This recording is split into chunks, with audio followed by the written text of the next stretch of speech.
और आपके साथ मैं हिफिज़ा काज़मी। राहुल गांधी के करीबी नेता बीवी श्रीनिवास और इन दिनों सड़कों पर लोगों के लिए मसीहा बने हुए श्रीनिवास काफी ज्यादा चर्चाओं में बने हुए हैं। उनकी चर्चाओं में बने रहने का मुख्य कारण इस समय उनकी लोगों के प्रति संवेदना है। लेकिन इन दिनों एक नाम और है जो काफी सुर्खियां बटोर रहा है, वो है बीजेपी के युवा चेहरे तेजस्वी सूर्या। कर्नाटक की राजनीति से आने वाले दोनों ये युवा चेहरे इन दिनों अपनी सियासी जमीन को मजबूत करने में लगे हुए हैं। हालांकि त्रासदी और महामारी का दौर जारी है, ऐसे में बीवी श्रीनिवास भारत में काफी ज्यादा कोरोना महामारी के आंकड़ों को देखते हुए दिन प्रतिदिन अपने हजारों वॉलंटियर्स के साथ सड़कों पर नजर आ रही है। वो कभी ऑक्सीजन के सिलेंडर लोगों के घर तक पहुंचाते हैं, तो कभी भारी किल्लत जहां दवाइयों की हो रही है वहां कांग्रेस की ओर से अपने वॉलंटियर्स के साथ पहुंच जाते हैं। लेकिन इन दोनों का नाम इन दिनों सुर्खियों में क्यों बना हुआ है, क्या है ये पूरा मामला, इस रिपोर्ट में देखिए। कोरोना महामारी के बीच दो युवा नेता सोशल मीडिया पर चर्चाओं और विवादों में बने हुए हैं। ये दोनों ही नेता कर्नाटका से आते हैं और अलग अलग राष्ट्रीय पार्टियों से हैं। यही नहीं, वो अपनी अपनी पार्टी के युवा इकाई के राष्ट्रीय अध्यक्ष भी हैं। पहला नाम युवक कांग्रेस IYEC के राष्ट्रीय अध्यक्ष श्रीनिवास बीवी का है, जो इन दिनों अपने सैकड़ों वॉलंटियर्स के साथ कोरोना मरीजों को राहत पहुंचाने में जुटे हुए हैं। वहीं दूसरा नाम है बीजेपी युवा मोर्चा के राष्ट्रीय अध्यक्ष तेजस्वी सूर्या का, जिन्होंने कर्नाटक में कोरोना मरीजों को बेड दिलाने के एक कथित घोटाले को सामने लाया है। लेकिन इस मामले ने सांप्रदायिक एंगल ले लिया है, क्योंकि इस मामले में मुस्लिम कर्मचारियों को आतंकवादी बताया गया था। तो चलिए आखिर ये जान लेते हैं कि तेजस्वी सूर्या क्यों चर्चाओं में इन दिनों बने हुए हैं। दरअसल कर्नाटक की राजधानी बेंगलुरु में कोविड मरीजों के राहत के लिए बनाए गए बेंगलुरु साउथ वॉर रूम में बेड बेचने के मामले को तेजस्वी सूर्या ने उजागर किया था।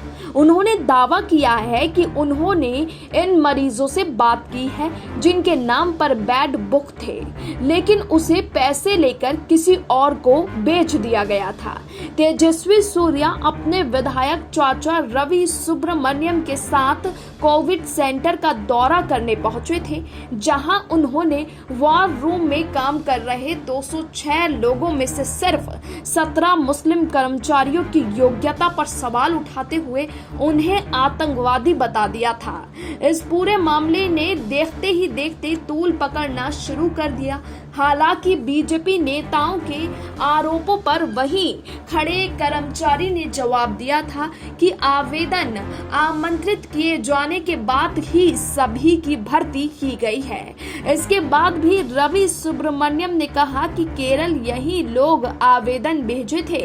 इसके वो सवाल के जवाब करते हैं, क्या तुम लोगों को मदरसे से नियुक्त करते हो या कॉर्पोरेशन से। हालांकि बीजेपी नेताओं के सवाल उठाए जाने के बाद एजेंसी ने 17 मुस्लिम कर्मचारियों को जांच पूरी होने तक निलंबित कर दिया है। इसके बाद सूर्या को सोशल मीडिया पर आलोचना होने लगी कि वो बेड घोटाले में वॉर रूम में काम कर रहे लोगों का नाम लेकर इस मामले को सांप्रदायिक बना रहे हैं। तेजस्वी सूर्या अब इस मामले पर लगातार कांग्रेस के निशाने पर आ गए हैं और कांग्रेस नेताओं ने इस मामले को पकड़ते हुए तेजस्वी सूर्या को आड़े हाथों लेना शुरू कर दिया है। लेकिन अगर तेजस्वी सूर्या के सियासी सफर की बात करें तो आपको बताते चले, बेंगलुरु दक्षिण सीट से लोकसभा सांसद तेजस्वी सूर्या लोकसभा में सबसे कम उम्र के सांसद हैं। पेशे से तेजस्वी सूर्या एक वकील भी हैं। तेजस्वी सूर्या राष्ट्रीय स्वयंसेवक संघ यानी आरएसएस और एबीवीपी से निकले हैं और बहुत कम समय में ही राजनीति में उन्होंने अपनी अच्छी खासी पहचान बनाई है। तेजस्वी सूर्या युवाओं के बीच काफी लोकप्रिय हैं, लेकिन सोशल मीडिया का एक बड़ा वर्ग उन्हें पसंद करता है, लेकिन अक्सर अपने ट्वीट को लेकर वो विपक्ष के निशाने पर रहते हैं। तेजस्वी सूर्या का जन्म 16 नवंबर 1990 को कर्नाटक के चिंगमंगलूर में एक ब्राह्मण परिवार में हुआ। उनके पिता का नाम सूर्य नारायण और माता का नाम रमा है। तेजस्वी सूर्या ने अपनी प्रारंभिक शिक्षा श्री कुमारन चिल्ड्रन होम से पूरी की है। इसके बाद तेजस्वी सूर्या ने नेशनल कॉलेज जयनगर से स्नातक की डिग्री हासिल की और अपनी वकालत की पढ़ाई बेंगलुरु के इंस्टीट्यूट ऑफ लीगल स्टडीज से पूरी की है। तेजस्वी सूर्या फिलहाल भारतीय जनता युवा मोर्चा के अध्यक्ष भी हैं, जबकि इससे पहले एबीवीपी अलग अलग पदों पर रह चुके हैं। इसके अलावा Tejasvi Surya rise India NGO बना रखा है, जो युवकों को नेता बनने के लिए तैयार करता है। लेकिन बात अगर हम कांग्रेस के नेता राहुल गांधी के करीबी श्रीनिवास बीवी की करें, तो वो भी इन दिनों सड़कों पर उतरकर लोगों के साथ, अपने लाखों वॉलंटियर के साथ लोगों की मदद करने में जुटे हुए हैं। वहीं कोरोना महामारी के दौरान अपनी अलग पहचान बनाने वाले बीवी श्रीनिवास भी कर्नाटक से हैं और वो यूथ कांग्रेस के राष्ट्रीय अध्यक्ष हैं। कोरोना संकट में श्रीनिवास हजार वॉलंटियर्स के साथ हजारों लोगों की जान बचा चुके हैं। ट्विटर पर कोई भी कहीं भी किसी भी प्रकार की मदद मांग रहा है तो श्रीनिवास आगे आकर बढ़कर मदद करते हुए नजर आ रहे हैं। वो कहीं दवा पहुंचाते नजर आते हैं तो कहीं ऑक्सीजन के सिलेंडर पहुंचाते दिखाई देते हैं। इतना ही नहीं, लोगों को प्लाज्मा के लिए मदद को पूरी की कोशिश करते दिखाई देते हैं, तो साथ ही सड़क पर लोगों को खाना भी बांटते हुए श्रीनिवास बीवी नजर आते हैं। श्रीनिवास बीवी के सियासी सफर की बात करें तो भारतीय युवा कांग्रेस के अध्यक्ष श्रीनिवास अपने काम के करने के अंदाज और हर जिम्मेदारी को पूरी शिद्दत से निभाते नजर आते हैं। कर्नाटक के शिमोगा जिले के भद्रवती में बलिजो समुदाय यानी ओबीसी के एक मध्यम वर्गीय परिवार में जन्मे श्रीनिवास का राजनीति से दूर दूर तक कोई नाता नहीं था। उनके परिवार में कोई भी राजनीति में नहीं रहा। इसके बावजूद उन्होंने कदम रखा राजनीति में और आज राहुल गांधी के करीबी नेताओं में उनकी गिनती शुमार है। क्रिकेट के शौक में श्रीनिवास अपने स्नातक की पढ़ाई पूरी नहीं कर सके। हालांकि क्रिकेट में अपेक्षित सफलता नहीं मिलने के बाद उन्होंने राजनीति का रुख किया। नेशनल कॉलेज बासवनगुड़ी में पढ़ाई के दौरान एनएसयूआई सदस्य के तौर पर उनका राजनीतिक सफर शुरू हुआ।